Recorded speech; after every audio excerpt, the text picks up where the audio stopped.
오늘 함께 읽을 하나님의 말씀은 신약성경 누가복음입니다. 신약성경 누가복음 8장입니다. 제가 가진 성경은 신약성경 103쪽입니다. 103쪽 누가복음 8장 1절에서부터 3절까지 같이 읽도록 하겠습니다. 자, 같이 읽겠습니다.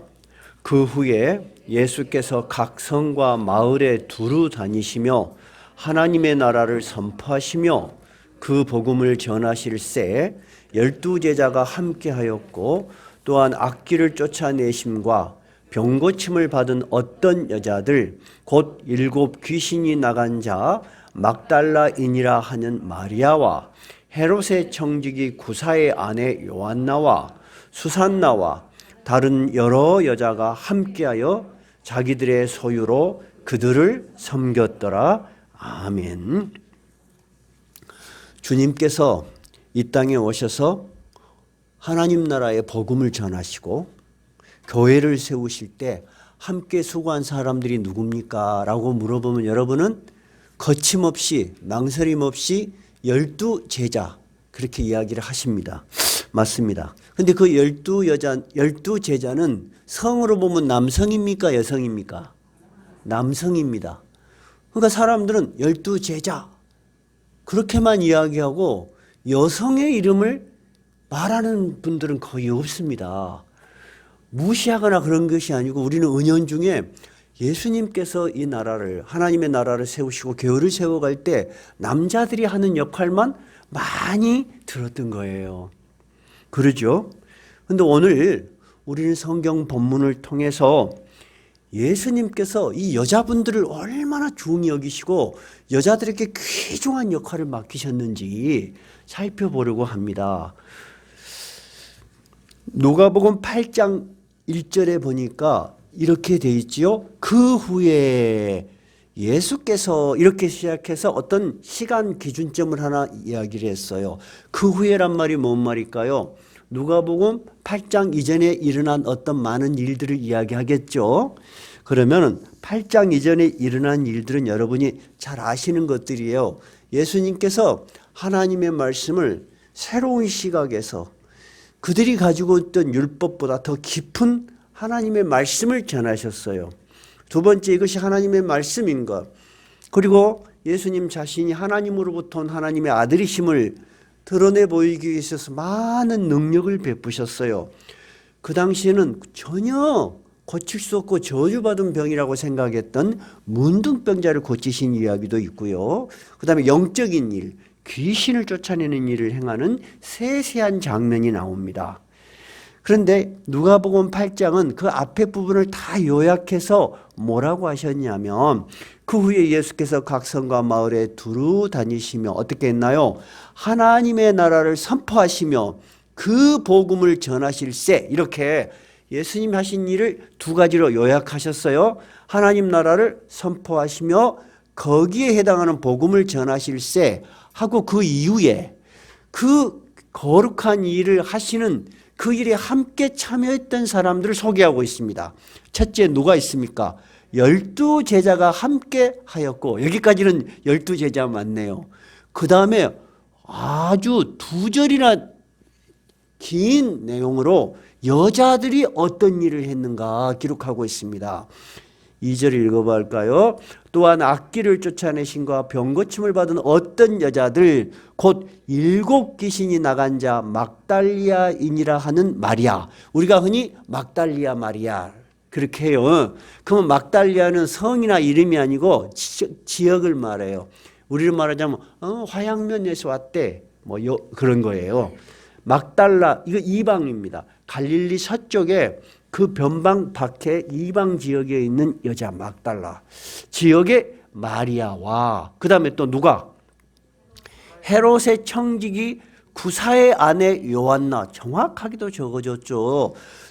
첫 번째 여자는 귀신이 들려서 도대체 사람 구실을 할 수 없어. 아예 사람 취급도 못 받고 전승의 의환입니다. 성경에 기록에는 없어요. 전승의 의하면 그렇게 제정신이 아니니까 장녀처럼 살았다. 뭐 이런 전승도 있는데 성경에는 없는 기록이에요. 그러나 여자가 정신이 없고 제정신이 아니니까 어쨌든 그렇게 사람들이 무시할 수 있고 천대받을 수 있는 일을 하면서 살았으리라고 짐작은 됩니다. 그런 막달라 마리아와 세 번째는 헤롯의 청지기 구사의 아내 요한나.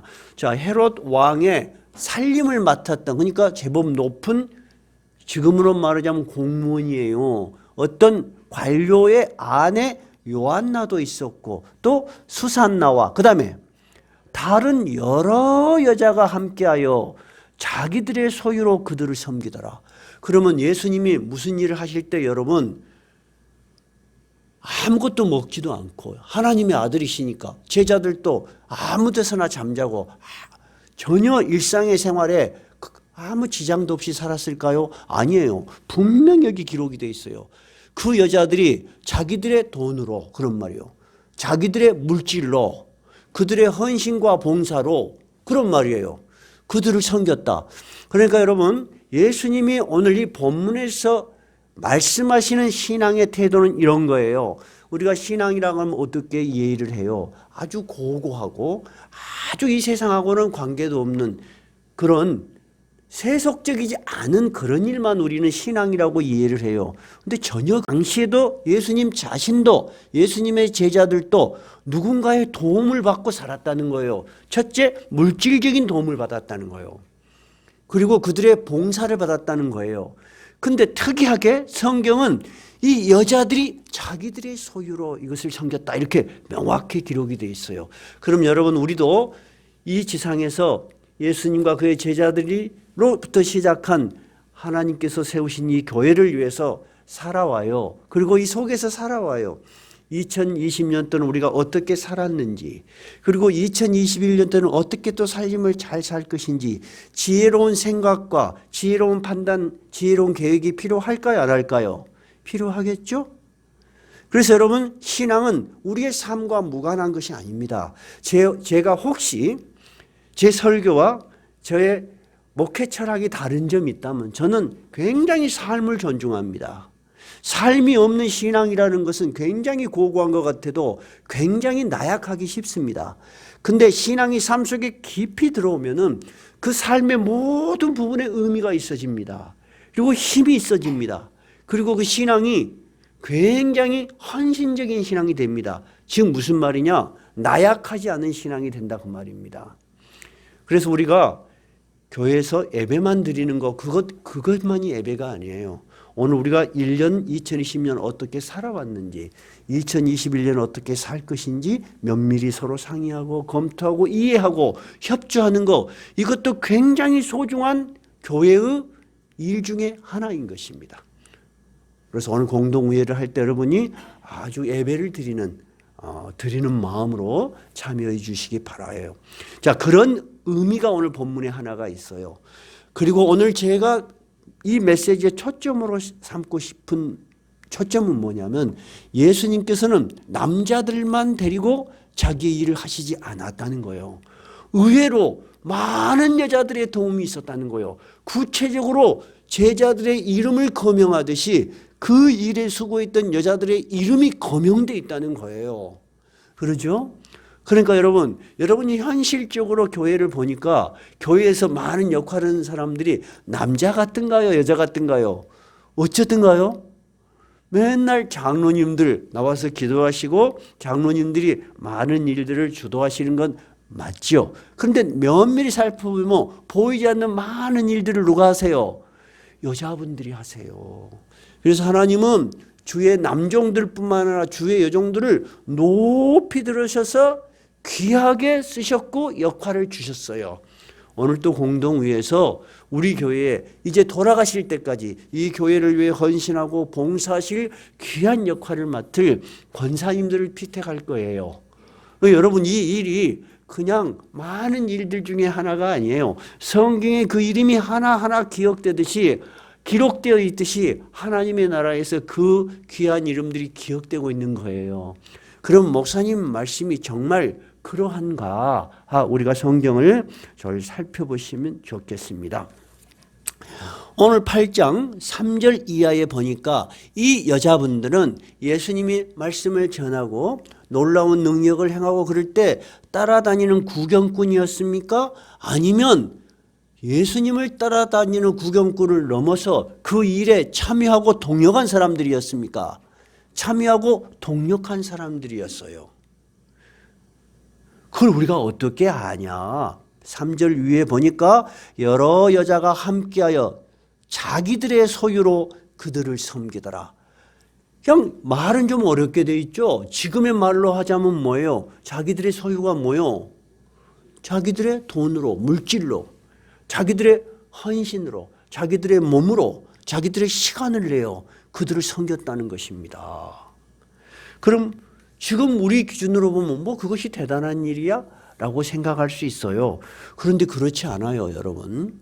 첫째, 어떤 점에서 이 점이 대단한 일이냐 하면은 우리가 지금으로부터 100년 전금은 굉장히 멀지 않은 시간 같은데 그때가 바로 조선시대입니다.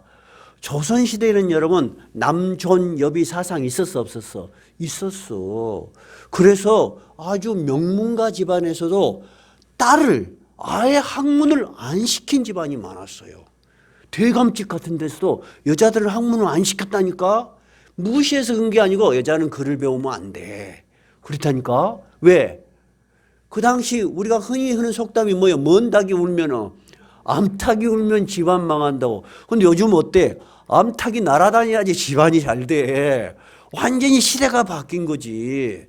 그러니까 불과 100년 전만 해도 남존여비의 사상이 뿌리 깊게 있었어요. 뿌리 깊게. 그리고 불과 몇십 년 전만 해도 우리가 살던 때도 큰아들 공부시키고 아들들만 공부시키고 딸은 그냥 초등학교 졸업하면 그만, 그런 집도 많았다니까. 근데 그것이 그냥 비일비재했어. 그냥 받아들여졌다 그 말이에요. 근데 성경의 이 기록은 분명히 2000년 전 일이야. 2000년 전에 예수님이 그 귀한 일을, 하나님 나라의 일을 하시면서 누구를 참여시켰다는 거예요? 여자들을 참여시켰을 뿐만 아니라 이 여자들의 봉사를 받으심으로 이 지상에 교회를 세우신 거예요. 그러니 여러분, 예수님께서 이 여자분들을 귀히 여기셨다니다. 굉장히 귀히 여기셨다. 그리고 그들에게 역할을 맡기셨다는 거예요. 그러면 이 누가복음 8장 외에도 이렇게 예수님을 위해서 헌신하며 같이 활동했던 여자들의 기록이 있는가 없는가, 우리가 몇 군데 살펴보면은 목사님 설명이 너무 맞다. 우리가 지금까지 예수님이 우리 여자들을 얼마나 소중히 여겼는지 몰랐다 하고 여자 성도님들이 프라이드가 막 생길 거야. 그러면서 예수님 감사해요. 저희들을 이렇게 이 세상에 오실 때부터 우리 여자들을 소중하게 여기셨다는 걸 새삼스럽게 알았습니다. 그럴 수 있으리라고 저는 기대를 합니다. 마태복음 27장에 보면 말입니다. 예수님께서 십자가에 잡혀 죽으시기 위해서 끌려가셨습니다. 안 찾아보셔도 되겠어요. 그런데 마태복음 27장 50절에 보니까 다 도망갔어, 남자 제자들은. 근데 뭐라고 기록이 되어 있냐면 예수를 섬기며 갈릴리에서부터 따라온 많은 여자가 거기서 있어 멀리서 바라보고 있으니, 뭐를 바라보고 있어요? 십자가에서 고통당하고 죽으신 예수님을 바라보고 있는 거야. 그 무서운 현장에 남자들은 다 도망가고 없는데 여자들은, 많은 여자가 그렇게 이야기했어요. 예수를 섬기며 갈릴리에서부터 따라온 많은 여자가, 어디서부터 따라왔다고요? 갈릴리에서부터 그 예루살렘까지 그 예수님이 돌아가신단다. 십자가에서 로마의 반역죄로 죽는단다. 갈릴리에서 따라온 여자가 많이서 바라보고 있었으니 하고 이름을 거명해 놨어요. 그 중에는 막달라 마리아와 또 야고보와 요셉의 어머니 마리아와 또 세베대의 아들들의 어머니도 있더라. 여자들의 이름이 거명돼 있어요. 그리고 많은 여자가, 우리가 이름을 기억하지 않은 많은 여자들이 끝까지 예수의 죽음을 지켜봤다는 거예요. 그러면 여러분, 흔히들 말한 대로 이 여자들 의리 있어 없어? 있잖아. 그럼 의리는 남자들의 전유물이 아닌 거예요. 오히려 남자들은 놀래갖고 다 도망갔는데 여자들은 끝까지 십자가의 죽음을 지켜보며 그 고통을 나눴다는 거예요. 여자들 예수님에 대한 사랑이 어때요? 진심이잖아요. 이건 진심이에요. 그죠? 예수님도 여자들에게 진심으로 사랑을 베푸신 거예요. 그래요. 우리 흔히들 하는 말이 이런 말이 있어요. 여자들이 한을 품으면 온열이도 어쩐다고요? 서리가 서린다 그래. 거꾸로 여자들이 순정을 바치면 목숨을 바치요. 그런 영화 많잖아.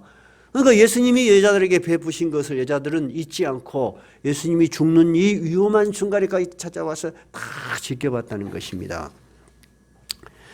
그 다음에 여러분 또 누가복음 24장에 보면 말입니다. 예수님이 이미 죽었어요.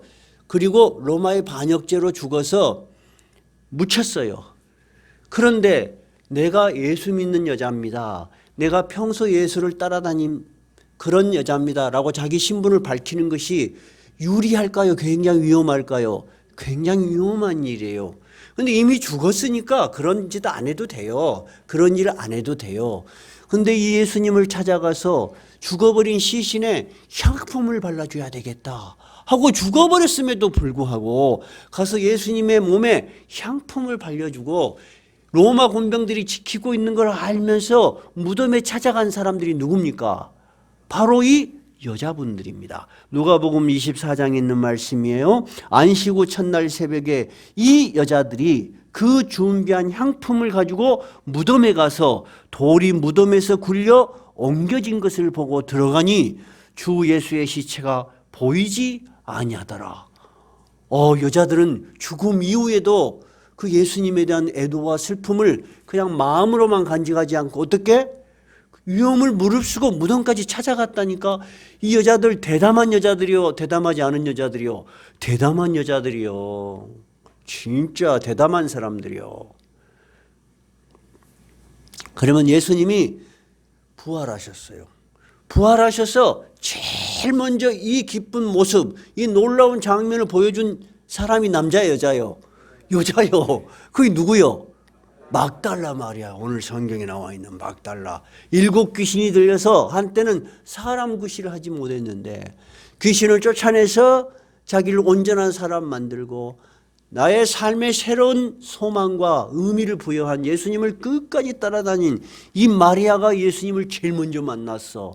그래서 두려움에 떨던 남자 제자들에게 내가 예수를 만났다. 이 소식을 전해라고 내가 그 사명을 받았다. 이 놀라운 사명을 이 지구상에서 제일 먼저 전한 사람이 누구요? 여자요. 막달라 마리아, 여자요. 여러분, 예수님이 얼마나 여자들을 소중하게 생각했겠어. 유대시대처럼, 유교시대처럼 남존여비의 사상이 예수님의 머릿속에 만약 있었다면 예수님이 이런 일을 시작하지 않으셨을 거예요. 예수님에게는 남자 여자의 구별도 없을 뿐만 아니라 이 여자들을 귀하게 여기시고 사명을 주시고 역할에 참여시켰다는 것은 너무 분명한 일이요. 그렇죠? 그러면 예수님이 부활하실 때까지 일은 교회에서 일어난 일이 아니에요. 예수님이 직접 하셨던 일들이에요. 그리고 예수님이 없으셔서 성령을 기다려라 하고 기다렸을 때부터 초대교회가 시작된 거죠. 그러면 초대교회에 여자들이 있었을까 없었을까? 있었다니까. 우리가 지금 사도행전 강해 설교를 하고 있죠. 사도행전 1장 14절에 보니까 제자들과 여자들과 예수의 어머니 마리아와 그의 동생들 모두 120명이 함께 모여 오로지 기도에 힘쓰더라. 누가 있었어? 제자들, 그 다음에 여러 여자들, 그 다음에 예수 어머니 마리아 형제들. 그러면 여러분, 그들이 성령 강림 약속하신 것을 기다리고 10일이나 예루살렘에 머물었을 때 밥 안 먹었을까? 먹었겠지. 그 밥 누가 해줬을까? 여자들이 해줬겠지. 손님이 와. 그러면은 접대하고 잠자리를 깔아주고 누가 보살폈을까? 남자들이 했을까? 아니요. 교회도 보면 말입니다. 뭔 행사를 해. 장로님들이나 저는 멋있는 행사라고 다 준비를 해. 근데 그 치닥거리는 누가 다 해요? 여전도 있어 다 해. 그래서 사실은 내가 어렸을 때도 신앙생활을 해서 그 어머니들이 얼마나 고생하는지 잘 알아. 그리고 목사님이 신방 오면 목사님과 장로님들은 성경만 딱 찾아갖고 오면 돼. 근데 우리 어머니 보면 구역장이요. 그 당시만 해도 다들 넉넉치가 않았어. 그럼 목사님이 오면 식사 한 끼 잘 대접해야 돼. 그러면 구역원들 돈 모아갖고 어디 식당이 앞에 구역은 어디를 갔냐? 우리는 뭐를 좋아하느냐? 물어보고 난리여. 나 그걸 많이 봤어. 그래서 내가 밥 안 먹어. 고생하지 마라 이거야. 왜 고생하냐 그 말이야. 본질적인 것이 아닌데. 그것이 오랫동안에 내가 본 어머니들이 얼마나 수고하고 애쓰고 힘쓰신가 하는 거요. 나는 그래서 늘 하는 얘기지만 인사치레가 아니요. 이 예수님께서 이 여자분들을 귀하게 여기시고 사명을 주셨어요. 우리 교회에 있는 권사님들도 너무너무 훌륭하셔. 내가 한 사람 한 사람 다 이야기할 수 있어. 한 사람 한 사람이 얼마나 훌륭한지 진짜 다 말할 수 있어. 근데 말하면 나도 눈물이 나올 것 같아서 말을 다 못하겠어. 어쨌든 우리 권사님들 긴 세월 동안 신앙인이 아니었다면은 견딜 수 없는 그런 슬픈 일, 어려운 일, 고통스러운 일 주님을 붙들고 이까지 오셨어. 지금 여러분의 신앙이 대단한 것 같지 않아도 남에 내놓을 만한 것 같지 않아도 또 본인들이 봤을 때 내 믿음이 왜 이것뿐이 안 될까라고 생각할지 모르지만은 주님이 보실 때는 어때? 그렇지 않아. 주님이 보실 때는 너는 나를 영접한 그날부터 지금까지 나와 함께 동행하며 너의 소유로 나와 내 제자들을 섬기고 봉사했다는 걸 아신다니까. 그래서 이 성경에 기록이 있는 거예요. 우리가 이 기록이 없었다면 어떻게 알았겠어요? 그죠 여러분? 여러분 여자분들은 살림을 사세요. 살림을 살면 여러분 100원 1000원 아까워 안 아까워? 아까워. 시장에 가면은 콩나물 그 100원어치 깎으려고 얼마나 힘쓰고 애쓰는데. 근데 여러분 그렇게 살림은 그렇게 아끼면서 교회에 와서 봉사하실 때는 여러분 얼마나 오랜 세월을 여러분이 가진 소유로 섬기고 봉사했습니까? 저는 그것들을 결코 잊어서는 안 된다고 생각해요. 첫째는 교회의 역사 속에서 잊어서는 안 되고 둘째는 목회자가 잊어서는 안 돼. 근데 우리는 잊을지라도 누구는 분명히 하나님의 말씀에 기록처럼 기록해 놓는다고요? 하나님의 나라에는 기록이 되어 있다는 것을 여러분 아셔야 돼요. 그래서 여러분 직분을 맡는다는 것은 하나님의 거룩한 일에 동참하는 거예요. 그러죠? 근데 이것이 나한테 부담이 된다. 그러신 분은 다음에 맡으셔야 돼. 이것은 부담이 되는 일이 아니고 어떤 일이라고요? 너무나 귀한 일에 하나님이 동참해 주시는 기회를 주신 거고 역할을 주신 거야. 그리고 또한 우리는 그분들을 기도하면서 협조하면서 이 하나님의 나라의 교회를 세워나가는 거예요. 그러니까 여러분 사도행전에 나와 있는 초대교회 성령 강림 사건의 그 중심에 성경에는 자세한 기록이 없고 단지 여러 여자라고 기록된 그분들이 보이지 않는 무슨 일을 했다고요? 이 교회의 초석이 되어서 헌신하고 봉사했다는 것은 목사님이 오늘 권사님 되실 분들 그리고 재직이신 분들 열심히 교회를 위해서 봉사해 주십시오 하는 것이 아니에요. 그런 기회가 아무나에게 주어진 것이 아니에요. 어떤 사람에게 주어지죠? 하나님의 말씀을 감동되고 평생을 따라다닌 사람들에게 그 기회가 주어지는 거예요. 그래서 오늘 또 일정한 기준 위에서 우리가 그분들에게 이 사명을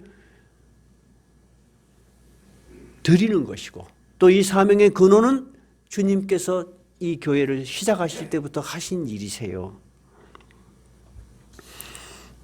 그리고 이 제자들이 성령 강림을 받은 이후에 다 흩어져서 전 세계에 복음이 전파되었습니다. 그러면 전 세계에 복음이 전파될 때 이 예수를 따라다니던 갈릴리 즉 유대 지방에 이 여자들 아닌 이방에는 어떤 여자들의 성경의 기록이 있을까요? 이 기독교가 이 유대를 지내서 예수님의 말씀처럼 예루살렘을 지나서 이방의 복음이 전파되는 시점이 있었습니다. 그 중에 유럽의 교회가 시작된 것이 바로 어떤 교회죠? 유럽에 제일 먼저 복음을 전한 사람이 사도 바울이에요. 그죠? 그 사도 바울이 꿈속에서 우리를 도와달라고 누가 막 손짓을 해. 복장을 보니까 마게도니아이냐, 유럽인이야. 그래서 그 꿈이 너무 생생하고 너무 신기해서 그 유럽 지역을 넘어갑니다. 유럽에 갔더니 아무도 자기들 보고 복음을 전해주세요 한 사람이 없어. 그래서 안식일 날 내과에 가서 조용하게 기도를 하러 갔는데 여자들이 모여 있는 거야. 옛날에도 여자들은 주로 이 토킹, 이 수다를 어디서 많이 떠요? 내과에서 빨래하면서 그래. 아마 그랬던 것 같아. 그래서 거기서 복음을 전했어. 근데 그 복음을 받아들이고 저희 집에서 유하여 주십시오 하고 그 집에 데리고 가서 온 집이 세례받고 유럽의 교회가 시작한 여자 이름이 있어요. 그게 누구예요? 루디아. 뭐 하는 사람이요? 옷감 장사. 과부라고 생각돼요. 혼자 사는 옷감 장사 루디아라는 여자로부터 이 빌립보 교회가 시작됐고 유럽의 교회가 전파되기 시작합니다. 그런데 바울 사도가 이 빌립보 교회만 머무른 게 아니잖아요. 여러 교회에 있었습니다. 그리고 로마에 오게도 갇혔어요. 그런데 그때까지 끝까지 이 바울 사도를 잊지 않고 헌금을 보내주고 성경 헌금을 보내주고 옷가지를 보내주고 후원했던 교회가 어디예요? 바로 빌립보 교회예요, 여러분. 그러면 빌립보 교회의 가장 주동적인 인물이 누구였을까요? 루디아예요. 빌립보 1장 3절에서부터 5절까지 보면 이 바울 사도가 빌립보 감옥에 있으면서 편지를 보냅니다. 그런데 편지를 보낼 때 어떻게 내용을 정해서 보내냐? 내가 너희를 생각할 때마다 나의 하나님께 감사한다. 나는 빌립보 교회를 생각하면 감사가 넘쳐난다는 거예요. 그리고 내가 기도할 때마다 너희 무리를 위하여 기쁨으로 항상 기도한다. 그 이유는 너희가 첫날부터 이제까지 복음을 위한 일에 참여하고 있기 때문이다. 내가 복음을 시작한 그 일, 그리고 세월이 많이 지나서 로마옥에 갇혀있는 이 시점까지 나를 위해서 나의 기쁨이 된 너희들이 바로 빌립보 교회다 이거야. 그럼 여러분, 빌립보 교회는 누구로부터 시작했고 이 일을 주도적으로 한 사람이 누구였으리라고 우리는 충분히 짐작할 수 있습니까? 루디아야. 그러니 여러분, 성경의 위대한 여자들이 뚜렷하게 거명되지 않고 활동이 기록돼서 않아서 그렇지 우리는 너무나 분명하게 짐작할 수 있는 거예요. 그래서 한 교회의 정말 보이지 않는 뿌리들에는 누가 있냐? 우리 권사님들, 그리고 여자 신실한 주의 여종들이 있는 거예요. 그러니까 여러분, 오늘 남자분들 전부 다 옆에 있는 여자들을 보면서 당신이 정말 멋있어 한번 해줘요. 해봐요 다. 자, 강 집사님도 한번 해보시고 당신이 정말 멋있어. 정말 당신이 멋있어. 멋있는 거예요. 예수님 봤을 때도 우리 여자 성도들 너무 멋있다. 오늘 성경 본문만을 우리가 살펴봐도 여러분, 신실한 주의 여종들을 하나님이 귀 쓰셨다 안 쓰셨다? 귀 쓰셨어. 그런데 성경이 끝난 그 이점부터 이제 교회 시대가 됐겠죠. 초대교회를 지나서. 그러면 그런 기독교 역사 속에는 위대한 여자들이 없었을까? 있었어요. 기독교 역사에서 가장 위대한 인물 3명을 뽑아라. 그러면 딱 들어가는 사람이 누구냐? 어거스틴이라는 사람입니다. 어거스틴. 이 어거스틴 그러면 여러분은 잘 안 들어본 이름일 수 있어요. 아우구스트라고 합니다. 아우구스트. 그런데 제가 책 이름을 한번 이야기를 하면 어디서 들었다 생각이 날 거예요. 세계 고전 3대 고전에 꼭 들어가는 것이 어거스틴의 참회록, 고백록이라는 책이 있어요. 제가 다 읽어봤는데 지금의 문체로 보면 좀 우리하고 익숙치는 않은데 그것이 세계 3대 고전에 들어갑니다. 고백록, 참회록. 왜 책의 제목이 그러냐? 이 어거스틴은 기독교 역사에서 가장 위대한 신학자입니다. 그동안에 있었던 많은 이 성경의 사상들을 체계화시킨 사람이고 또 신실한 목회자였습니다. 그의 어머니는 아주 신실한 기독교인이었어. 이름은 모니카였어요. 여러분도 어디서 모니카의 기도 많이 들어봤을 거예요. 근데 이 어머니가 이 소원이 이 아들이 신실한 크리스찬이 되기를 바랐는데 이 아들은 너무 어머니하고 바람하고 거꾸로 가는 거예요. 아주 제멋대로 살고 방탕하고. 그래서 어머니로부터 점점 멀어가. 17살에 다른 나라로 가서 쉽게 말해 유학을 보내놨더니 아기를 낳아가지고 그렇게 허랑방탕하게 살아요. 그래서 어머니 모니카가 이 아들을 위해서 끊임없이 기도를 했는데 돌아오지를 않아. 그래서 그가 태어난 동안에 회개할 때까지 그 30년이 넘는 동안에 굉장히 말을 잘했어. 그 철학적 사고가 뛰어났어. 그래서 가진 말, 가진 생각, 온갖 철학, 온갖 이단에 빠져서 그렇게 살면서 아주 허랑방탕한 생활을 했습니다. 그런데 이 어머니가 이 어거스틴을 위해서 한없이 기도하고 권면해도 안 되는 거예요. 그래서 하루는 그 아들이 있는 나라에까지 찾아가서 그 지역에서 가장 유명한 그때는 주교라고 했어요. 주교인 암브로우시스를 찾아갔어요. 그래서 우리 아들을 한 번만 좀 만나 주십시오. 그렇게 이야기를 했어요. 근데 암브로우시스가 이 아들하고 똑같이 아주 철학적이고 아주 말을 잘하는, 즉 수사학의 대가들이요. 이 어거스틴은 수사학을 가르치는 사람이요. 여러분 수사학이라고 들어봤어요? 지금은 없는 학문이에요. 고대는 수사학은 기본이었어요. 수사학이 뭐냐면 말을 잘하는 거예요. 운변술이에요. 학교 요즘으로 말하면 운변학원 같은 거예요. 그리고 철학적 그런 아주 뛰어난 그런 재능이 있는 사람이요. 근데 절대 기독교는 받아들이지 않아. 그리고 오히려 이단이 마니교에 빠져가지고 신봉자가 되고 타락한 생활을 하고 방탕하고 아주 부모의 허락도 없이 아이를 낳아서 기르고, 우리가 지금의 기준으로 봐도 어때요? 와, 진짜 깝깝한 놈 아니요. 이렇게 어머니의 마음을 상하게 했어요. 그래서 이 어머니가 방금 말씀대로 그 아들이 사는 지역의 대주교를 찾아가서 자기 아들을, 우리 아들이 빨리 돌아오도록 주교님이 한 번만 만나 주십시오. 그렇게 얘기를 해요. 그러니까 암브로시우스가 이런 말을 해요. 그만 돌아가십시오. 결과는 좋을 것입니다. 하나님께서는 눈물의 자식이 죽어가도록 버려두시는 법이 없습니다. 그래서 흔히들 눈물의 자식은 망하는 일이 없다 하는 말이 바로 이 모니카의 기도에서 나오는 이야기요. 그래서 모니카는 돌아갔어요. 그런데 그렇게 32년을 방황하던 어거스틴이 마침내 386년 기독교로 귀화하고 1년 후에 암브로시우스로부터 세례를 받았습니다. 회개를 했습니다. 그 어머니는 비로소 기도가 응답됨을 보고 기쁨의 눈물을 강물같이 흘렸습니다. 얼마나 그 어머니 기도가 간절하고 긴 세월이었는가 여러분 아시겠죠? 자녀를 기르고 있는 부모들은 다 이 모니카의 기도를 지금 다 들으시고 계실 거예요. 그런데 이 어거스틴은 그냥 세례를 받는 정도에서 그치는 거 아니라 그는 신실한 크리스찬이 되었고, 두 번째는 주교가 되었습니다. 그리고 기독교 역사에 남을 신학자가 되었습니다. 최고로 높은 신학자입니다.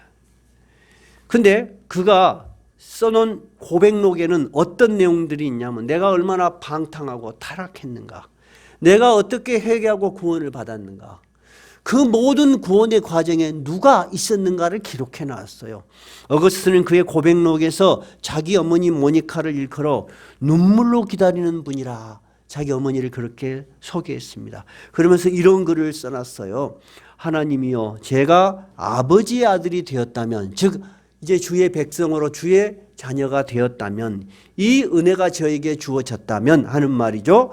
그것은 오직 아버지께서 제게 이런 어머니를 주셨기 때문입니다. 그러니까 이 어거스틴은 자기의 회개와 이 구원의 깊은 뿌리 속에는 누가 있다는 거예요? 어머니의 눈물의 기도가 있었다는 거예요. 여러분, 이 어머니 모니카는 그냥 평범한 여자의 한 사람이에요. 그런데 하나님은 이 어머니 모니카를 통해서 위대한 신학자, 위대한 목회자를 만드셨다니까. 그러니 하나님께서 여러분 우리 성도들 중에 여자분들을 귀히 여기시고 높이 들어 쓰신다는 것은 역사 이래로 부인할 수 없는 사실이에요. 그러면 지금도 2000년이 지난 지금도 이 낮은 울타리 교회도 하나님께서는 주의 여종들을 높이 들어 쓰신다 안 쓰신다? 높이 들어 귀히 쓰신다는 거예요. 그러니까 여러분 오늘 공동회에서 이루어지는 우리 권사님 선거 그리고 지금 교회를 위해서 봉사하시는 우리 권사님들을 볼 때 여러분은 어떤 생각을 해야 하냐면은 이분이 긴 세월 동안 주님과 주님을 따라오며 자기의 소유로 주님을 섬겼던 그 여자 중에 한 사람이구나. 그렇게 이해를 하셔야 돼. 갑자기 권사 될 수 없어요. 안 그래요?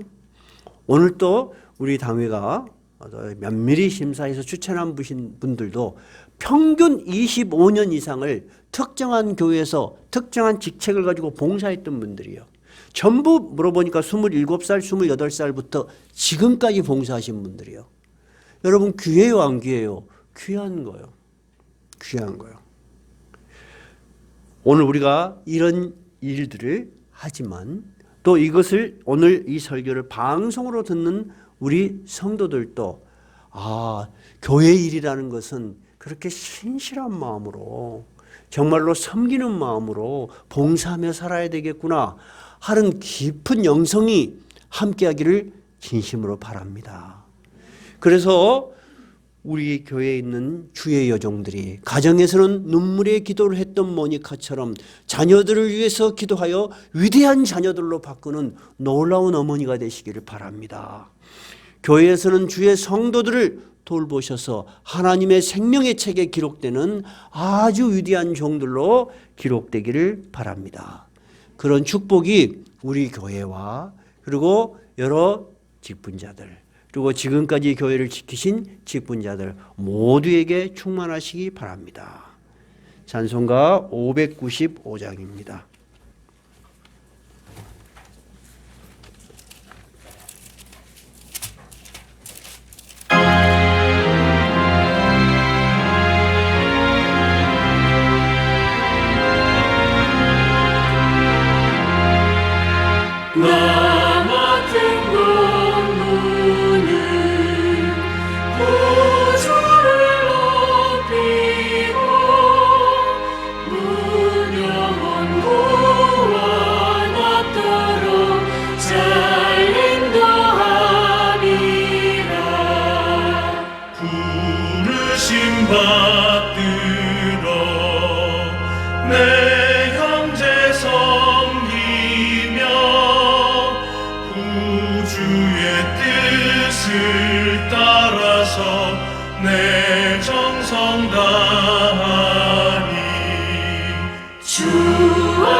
말씀을 생각하시면서 신실한 주의 종으로 살겠습니다. 헌신하는 기도를 드리십시다.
하나님 아버지, 오늘 주의 말씀을 통하여 주께서 이 땅에 하나님 나라를 확장시키시고 또 교회를 세우시고 교회를 통하여 하나님 나라의 일을 하실 때